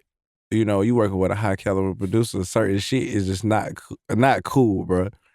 But this one artist had me like on a drug run, bro. Like we supposed to be Yeah. going to get food before the session, and we making a lot of stops. And I just realized, I'm like, all right, man, what the fuck going on? I see him keep stopping, dabbing folks up. You know what I'm saying? He going in the back. And I had to ask him, I'm like, hey, man, what you got going on? Like, and he was doing a whole drug run. Like, he had everything in the book bag. Crack, No. all type of shit. Like, for real. Crack is That crazy. was loaded. Fully, like if we would have got pulled over, we for sure finna do a bid. For sure. Damn. But nah, toxic conversations though would really be, these niggas don't be understanding that when you sell a beat exclusively, we still get publishing as a producer. Like, if I sell somebody this beat, that means I'm only selling it to you. But that don't mean that I'm doing what they call a work for hire. Right. Where I'm going to sell you this beat and then I don't get nothing else. Mm-hmm. I'm going to still get my 50%. The record splits 50% for the artist, 50% for the producer. So if you feel the need to register the record as 100%, I'm going to take that shit down. Mm-hmm. For sure, because it's automatic. And then producers got to start letting these independent artists cut them down. Like, but I'm going to get you on the back end. Bro, you already get the back end. These niggas selling you a dream. Instagram, you already get it. Right there. So that's the first one we posted. Let me ask you a question though. Like, how does this shit even get to a point where you got a producer giving somebody exclusive for $150? Because I know artists, I promise. Not I understanding know artists that own other producers' beats. Literally. Like the paperwork and everything, $150 exclusive. How do we even get there? Here's the thing though, you gotta start from somewhere too at the same time. That's true. You gotta start from somewhere. I'm talking about no royalties, $150 exclusive. You gotta start from somewhere, bro. You can't start from there. It's a nigga. That's niggas tripping. No royalties. You don't know what's gonna go. Oh, it's a nigga in Arizona right now in a little ass town with 500 people. He trying to sell a beat to this one local artist. It might 150. He need that 150 because he just don't know better. You can't be that broke. There's no way. That bad, bro. What you mean you can't be that broke? Go get a job if you that broke. That's insane, bro. 150, no royalties. I'm gonna be real. That's literally giving your. I'd rather sell a beat 150 to bro. But we talking about niggas who you talking about no royalties. We're talking about people who like got like 1,000 views on SoundCloud. Nigga. But still, come on now. That's a piece of property, bro. If let's say you sold a beat, that's intellectual property. Let's say you sold a beat for $150 exclusive. You gave them all the rights. He could take that beat and give it to another artist. He owns that, and he could, you know what I'm saying? He could make a whole other record at that point. Yeah, but that's like a 1 in 1,000. You gotta think reality sometimes. No, it's not. Bro, I has happened. Recently, I know people who do this. Happen, like. I know artists who do this. They're like, can you get the exclusive for 150? Bro, I know you can get it for 250 from him. And they be going, bro. I'm not gonna lie. This shit sick. I used to be that nigga to do the 150 shit. Like, that's why he over here trying to make sense. But it was a hustle though, bro. All right, listen, I'm gonna tell you how I did it. I used to work at a studio in Virginia, right? This was I was like 18, 19. How to get finesse 101. Listen, I'm gonna put y'all niggas on game though, cause these niggas in little towns, bro. Bro, these niggas, bro, y'all might work at the same Arby's or some shit. You think that nigga finna pay 1,000 for me? He only got 150. You feel me? So I used to be at the studio and I'd be like, hey, bro. Goddamn 150 custom beat. What's up with it? You feel me? I'm already engineer. I'm only getting paid like 15 an hour too. I'm barely getting paid money. So I'm like 150 custom beat. He'd be like, yeah, nigga, I go on Splice. I say, hey, pick which melody you like. The nigga pick the melody, 5 minutes, do drums. I got 150, made the beat in like 10 minutes. But you still own it though, But you still on the beat though. To be honest with you, I ain't give a fuck. Cause I knew the record wasn't going nowhere. See, except 1,000 you views. manipulated though, cause it's like, you like, hey, yeah, custom beat 150. But what you didn't tell him that it was a lease. No. He was the only one that got it. He was the only one that got it. Oh, so you really wasn't, oh, you're insane. Man, listen. But y'all ain't got no paperwork, no nothing, exclusive. I probably feel different if one of them records blew up. I'll be salty as hell, yes. That's but what like, I'm saying. Like, you didn't even protect yourself in no kind of way. But did you do paperwork? Because if you did paperwork, if you don't do the paperwork, then that shit wasn't. That's not real business. Yeah, that's not real business. That was literally on a handshake. That's just like, I'm like, hell yeah, but I got this beat right now for you for 500, and we ain't doing no paperwork. But I'm finna go sell that beat again. And yeah, bro, that's literally insane. Let me That's ask a you a finesse. question. If somebody, let's say what he just did, there's no paperwork, because these situations, like, it could be like, I've heard artists get into with producers, like, the producer might sell them a beat for a certain amount a few years back. Yeah. And then there was no paperwork done. But now the song's blowing up and shit. Now the paperwork has to be done. So now it's like, I need this now. Here's but the I paid you thing. this, but I need this. Here's the thing why I say that though, because I see certain situations where a producer and the artist is arguing about.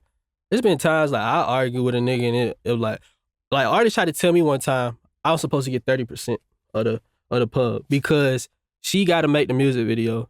She wrote the song and she paid for the studio time. And I was arguing with her for like 3 days straight. Like, what is you talking about, bro? How the fuck you gonna tell me? You feel me? Yeah, no. And then I just sat and I just thought like, bro, we doing all this arguing just for your shit to do like 1,000 views. You feel me?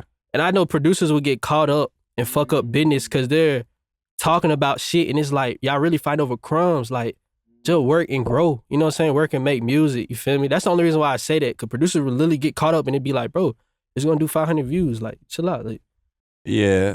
If you in a situation where you working with an artist and you know they not streaming for real, they not getting no back end for real, it's like at that point, like, bro, what are we talking about? No cap. Like, You right. if we ain't talking about what's going on up front right now, we don't even need to have no conversation. If you believe in the artist and you really want to build with them, like that conversation shouldn't even be going that far anyway. Like it should automatically be 50-50. And if an artist feel like, oh, I'm finna get 30% or 20% because you paying for studio time, that shit is never gonna happen. Literally. But niggas be brainwashing too, bro. Like when I was like 18, 17, I had this nigga manager call me and tell me, bro, don't you never ask an artist for more than 30%. Like, you not know the position you in? And I was like, damn, I'm sorry, bro. Listen, oh, did it? 50 is standard. Like, that's 50 standard. First of all, You need to call him today and tell him about himself. We on your ass today. And they got me blocked. Damn, he over with. I have yet to this day to hear one artist go platinum off acapella. Exactly. Damn. There you go. Yes, Please. sir. There you go. Hey, man, this is a funny I would like to interview, see bro. an artist go do an acapella show right now, and let's see how far they go. You know what crazy? Drake could probably do that shit and still sell, bro. I'm not gonna lie. If Drake did an acapella song, I'm gonna buy it.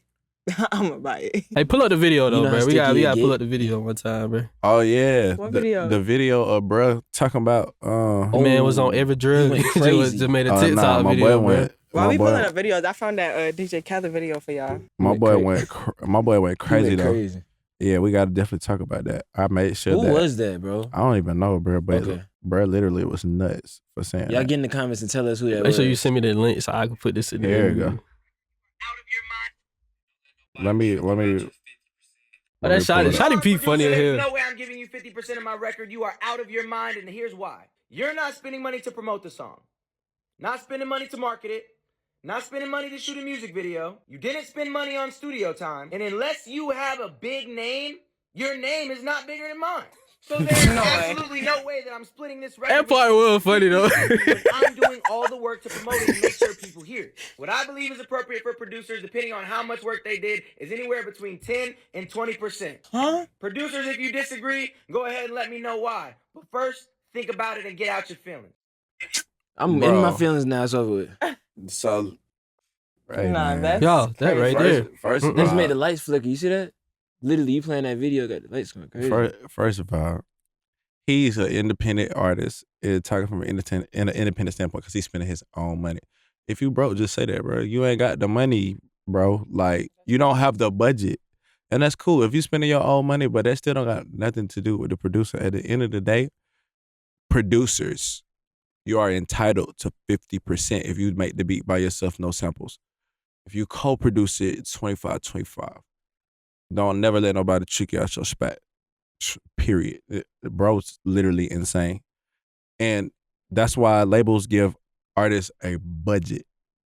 Literally. Don't let nobody trick out your spot. This shit low key like somebody.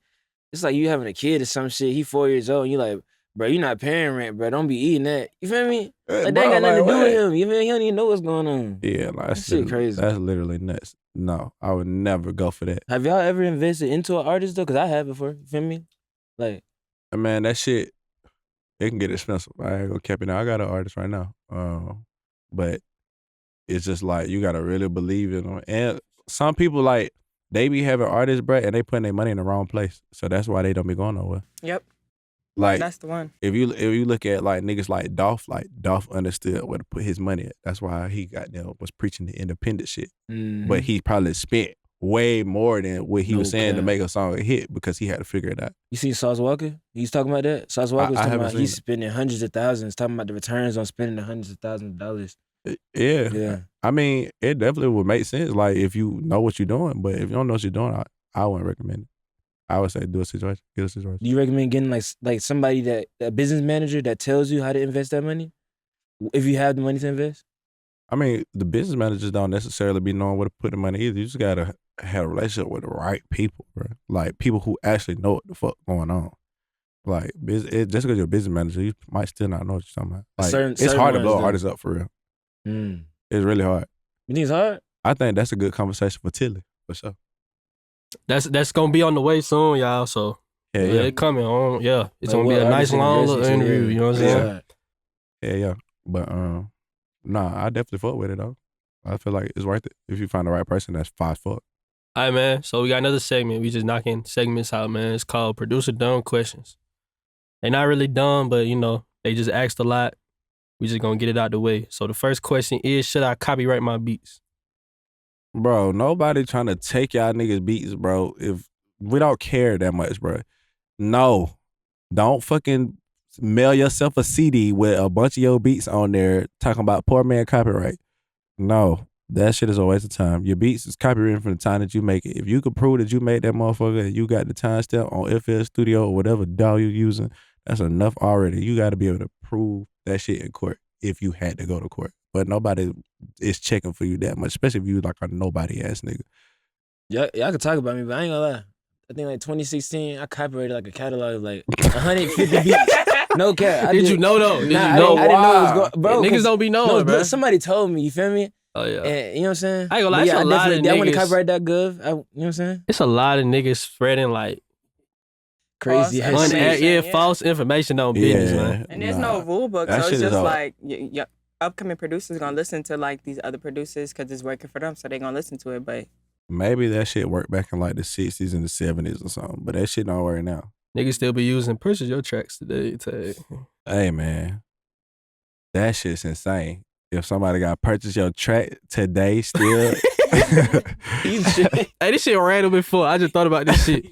But like, what's the most amount of tags on that should be on the beat, bro? Oh shit. I be hearing some that's songs. a great Oh, question. shit. No, that's a great question too. Shit. Two Bro, this tags is one is the song. max. That bit was like a verse. Damn. Oh shit. I ain't gonna tell. I ain't trying to Nah, I don't even say it. tell y'all niggas out there, bro. Y'all know what the fuck I'm talking. Y'all know what song I'm talking about, bro. It was a Trippie Redd song, bro. Oh my God. I know like what that you're too. No You cap. know, I know. yeah. I can. I'm talking about. Oh, that bit was a verse. That bitch was flying, man. Yeah, I'm not gonna count. It's supposed to be 2 tags. If it's At 3 most. niggas on the beat, bruh. Is it bad to get your tag put at the end? Like 2 niggas in front I've heard and that 2 before. niggas I in the like end? that. I like when they I've do heard that. that. I I mean, like that's when they do cool. that. Yeah. Okay, It's so cool. It don't take away from the record. Like Yeah. I ain't gonna count. And this is me speaking from a record that I produced. Vet Motors got 3 tags on it, and I felt like that shit was insane when I heard it. Like it's my record, and I know like it sounds crazy. Like it got me, Parker, and Jetson tag on that bitch, and I'm like, bro, if I was an artist, I would never pick this beat because it has 3 tags on it. What? Wait, back to back to For real? back. Back to back to back. It's literally insane. Y'all should have put one at the I be end. That would've thinking made it. that. That's cool. But That make like, it I valid. don't know, like, cause some artists super hit. Like, I was talking to Mike Mixer. He was like, "Hey, bro, like, some of these artists, they mad about this loop shit. You know what I'm saying? Some artists like they hit with our process, Yeah. and then some artists really just like, oh, this shit fire. But that's crazy. I mean, like, that shit done fire. They probably gonna still rap on that bitch. But for the most part, I done seen artists get turned off in that shit. hell yeah. For That's sure. why, like, Crazy. Baby shit, like he don't want no tags on it. That shit aggravating, bro. No one, no tags. No tags. Send beat, no tags. I mean, it is what it is. I do have like mixed feelings about it, but I do feel like I understand why. If you think about the old records like that came out back in like the early 2000s and the 90s, they ain't had no tags. It was like the producer had a distinct sound and that shit stood out. Like you knew if Timbaland made the beat. Like you knew if Pharrell made the beat. Like they just had a fire sound. But then like some nigga tags would be so lame. Oh my God. my tag Like, one of them, bro. I ain't gonna lie, bro. Nigga tag, yeah, Jimmy boy, you did that. Oh my Like, God, bro. what the fuck? Hey, I ain't man. gonna lie, that I facts, can't even though. say nothing about this subject. It's Hey, man, some nigga tag so lame. Like, you just be like, hey, man, don't even put that on the song. Because now I don't want to listen to the song no more because this nigga tag so lame. we be having like Peter Pan on that. It be motherfucker. like that, man. Crazy it be like shit. that, bro. Yeah, nigga be stripping shit out of TV shows Them and shit shits making do it be they terrible, tag. though. Yeah. Bro, let's talk about this though. The goddamn engineer or videographer put their tag on the On song. the song. Ooh, shit. Videographers Man. putting tags Bro, on yeah, it's songs. just a seen couple that. songs Yeah. with the videographer in the Yeah. music video. Put his tag in the song. Bro. Yeah, that's another The shit. engineer though. I know. The I engineer could is think of one crazy. right over here, but I ain't even gonna say no name. I think I know exactly which one you're talking about too. It just came to my head. Bruh, that shit annoying as fuck. Hey, y'all, it's gonna be some mad people on this interview. Bro. They finna be like, hey, bro, y'all gotta This see interview me. really got to the nitty Y'all gotta gritty. see me. The only way I feel like a songwriter could put their tag on my beat, bruh, is if that Songwriter? shit. Songwriters got tags? Hell yeah. What? What? It like some niggas got stained though. I wish a nigga Stain would is cool put though. a Stain is like this. It's really like nigga, it's on there. I'm putting this shit on there. That's songwriter cool. Like, put But their other than tag that, on I don't there? know Like about that. Hitmaker tag. I think of him It as a whole weight. producer though. That's cool though. I think of him as a Yeah. producer. You feel me though? Yeah, I mean, well, he is kind of both. Like you But know I'm what I'm talking saying. about He just strictly a contributes. songwriter. Like I think he contributes to the record. But some nigga got their own type of tag. Like some nigga shit be took. Like Krishan. So like that shit fire as fuck. Like I would want that on my damn, song. I ain't never knew that. Krishan fire as fuck. I ain't know he had a tag on the song. Yeah, You Krishan definitely fire just as told me fuck. something new. But when you talk, nigga like that, yeah, I can understand that. I thought you were talking about like if somebody like Ivory Scott or somebody like had a tag, they name hold weight, like they got stain. That's literally nuts. Okay, yeah, that makes sense. No, yeah. Ivory Scott, he definitely. I mean, if he had a tag, then who gonna tell him he can't put his tag on his song? Yeah. How you gonna tell Chip not put his tag on there? Yeah. sure. That's a fact. Yeah. Some niggas name got stain. Videographer though. Great point. Yeah, I see me. A videographer though, hell no. Yeah, no, me. don't put no tag on my shit. An engineer, I wish an engineer would. But they say you was with him shooting in the gym. Hey, bro, put that session up, bro. Engineers be going crazy though. Hell yeah, take that shit off. Okay, here's a good one. Do you use compressors when you mix your beats? Like, what compressor you put on your 808? Man, that's really a dumb ass question too, bro. That producers really be asking. First, bro, I don't use compressors on my kicks, bro. No, like people be asking questions that literally make no sense, and that's definitely one of them. They just don't know. Yeah, I put the fruity compressor on my shit. I put 4 of them on there, and I turn the gain up to the max, all the way 99. Max that bitch out. Hell yeah, your shit gonna be hitting. Nah, that shit is a no. Not doing that. Y'all gotta learn purpose, bro. Sound selection. Facts, bro. That's what you need. I think a lot of people, they watch interviews and see shit. And like, I used to be that nigga, I watch an interview and shit, like the old PG interviews for our producer-grind. And it be like every interview, oh, just work hard, be consistent. Oh, just level your beats. Fruity soft clipper. I'd be like, why the fuck y'all saying the same shit? And then it's like, oh, yeah, I just gotta do that. You feel me? Like, niggas be looking for some secret ad, like, oh yeah, that plug-in, crack right now. Yeah, I'm gonna crack that shit right now. It's like, yeah, that shit gonna change his life. You hear that shit? Yeah, you know what I'm saying? The only plug-in that I would have ever put on my shit would have been like Sausage Fattener. Like Sausage Fattener was fire as fuck. Yeah. But Digging it. what I done learned though, it ain't necessary. If your beat fire and that bitch low, they still gonna rap on it. If that bit, now it can't be like sounding insane, distorted. But yeah, that's a dumbass question. A little crunch. Stop asking me that. A little crunch on All right, man. So this the last dumbass question right here. Even though I don't think it's dumb, but I do see what you were saying. What should I put in the email when I'm sending out? Cause we got these niggas, they be putting in goddamn they whole biography in that bitch. Wikipedia in the email. Are they even seeing the emails when you send the beat? Boy, that shit going in the trash. When I send, I just put my phone number. Like, hey, just tip me if you got. Nigga not even getting your email. First of all, is you putting your heart and soul in this shit for what? It's going in the trash. Nigga not listening to nothing. If I don't know you, home, I'm not listening to nothing that you sending me. Like, I got to interact with you some sort of way. So you wasting your time even sending me email. Hey, so how about this, though?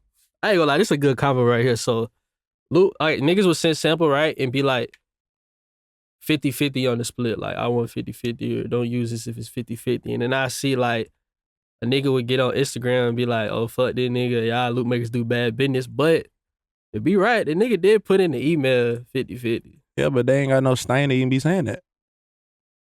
Ain't no paperwork done either. Ain't got no paper. First of all, you ain't got zero pull. None. Zilch. You ain't got no relationships to go get no beats placed, and that's why you sending them to the niggas who making the beats to begin with. First, that's what I be saying about niggas need to let people lead. I'm not finna send no beats, no loops to nobody and be like, it's gotta be 50-50. That's not even fair if you really look at it in hindsight. First of all, nigga making the beat with your loop. If he use it and it sound exactly like how you sent it.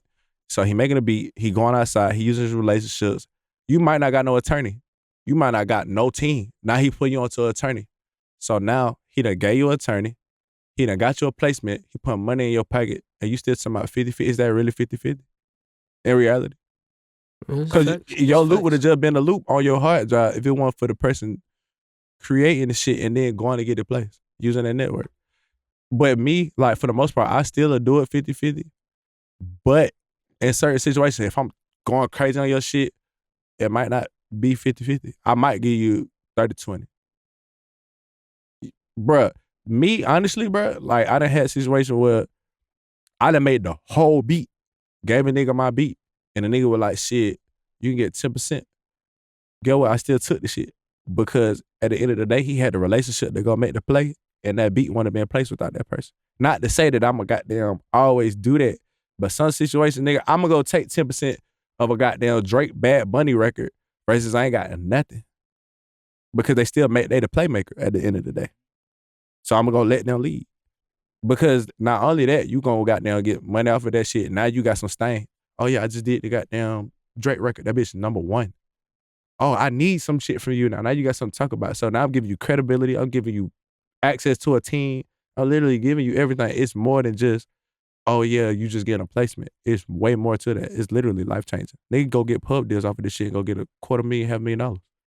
Nah, this is facts though. Literally. I feel like a lot of producers, which is nothing wrong. You know, money. Everybody love money, but like For sure. a lot of producers go into this just thinking about the money. And Yeah, they it's deeper lose than joy money. in the music. Or it's like sometimes it's even like basketball, like niggas just don't, I mean some of niggas, but like niggas just don't get in the NBA and then you just got respect. Now you gotta gain respect by the vets in the NBA. Facts. It's the same thing in the industry. Like me, how I think of it, like especially because we sell kits, so we have our own motion as far as other businesses and stuff like that. So it's not even about the money to me. It's about getting the credit. Facts. If a nigga hit me and like, hey, I got the last 10% for you. You want the record? Nigga, fuck the 10%. I want the credit. You see what I'm saying? Nah, facts. And I feel like the reason why a lot of producers is like that, where it's like, nah, I need all my money because you don't have anything else really going besides that.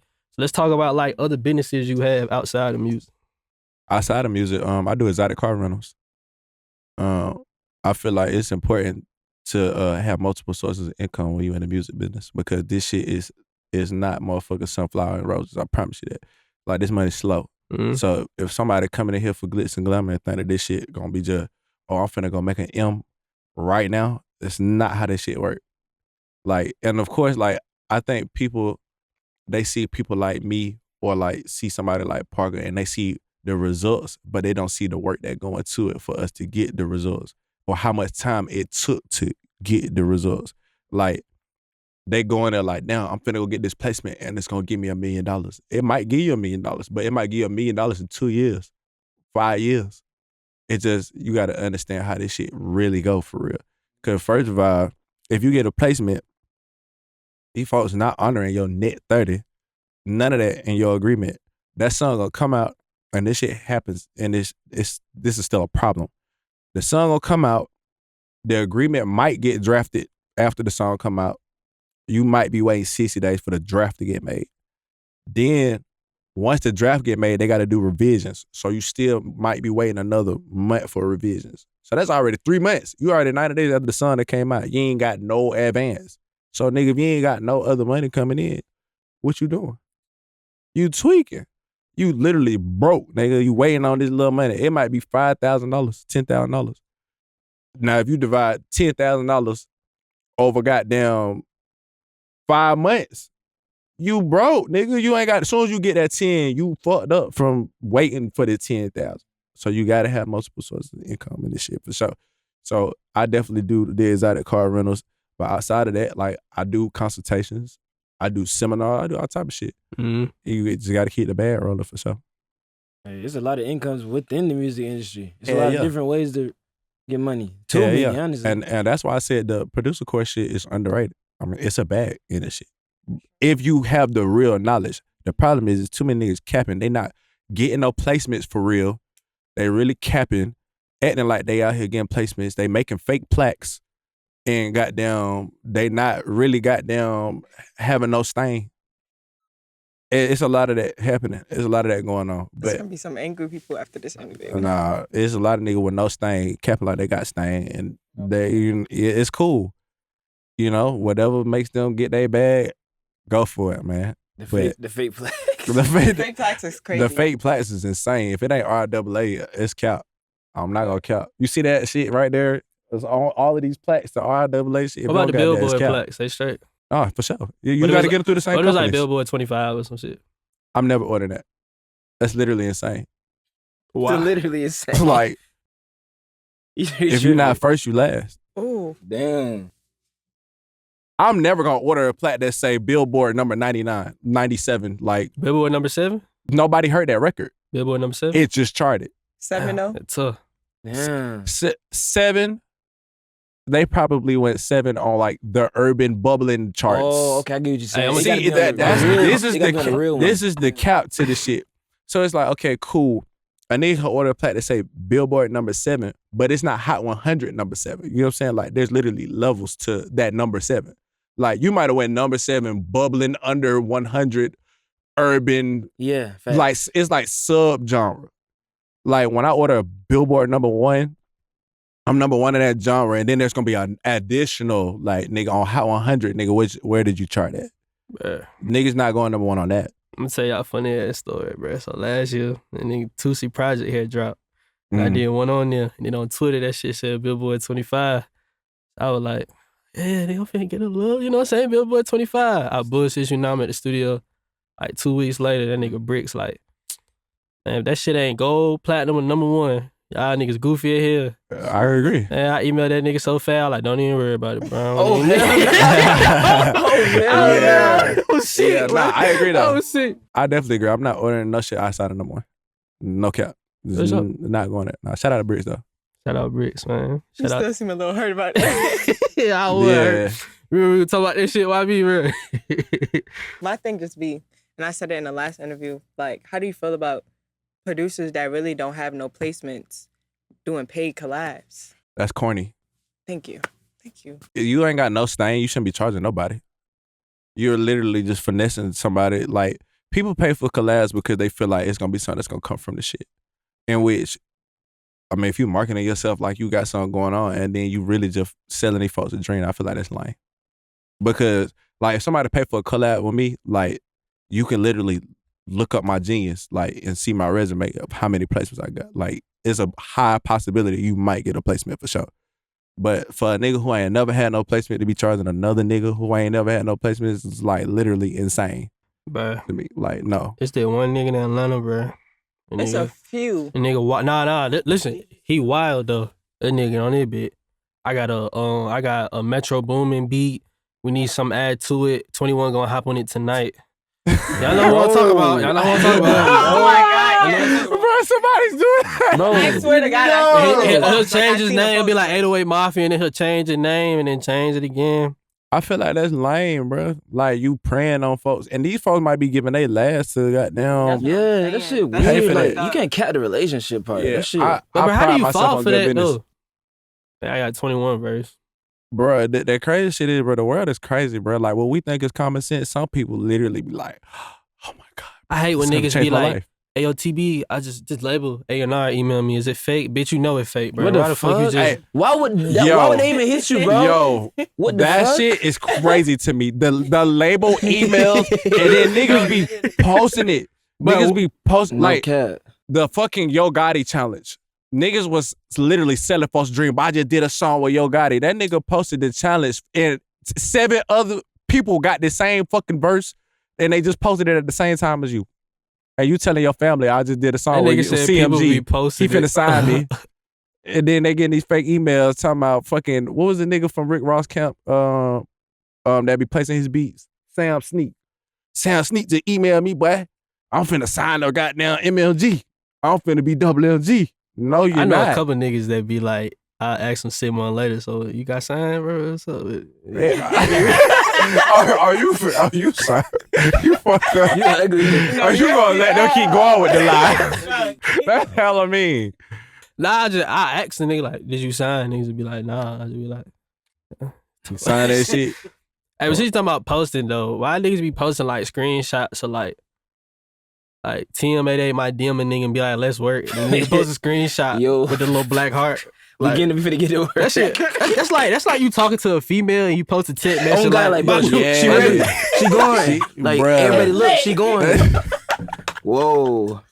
I'm done with this. That 100% lying. This interview is insane.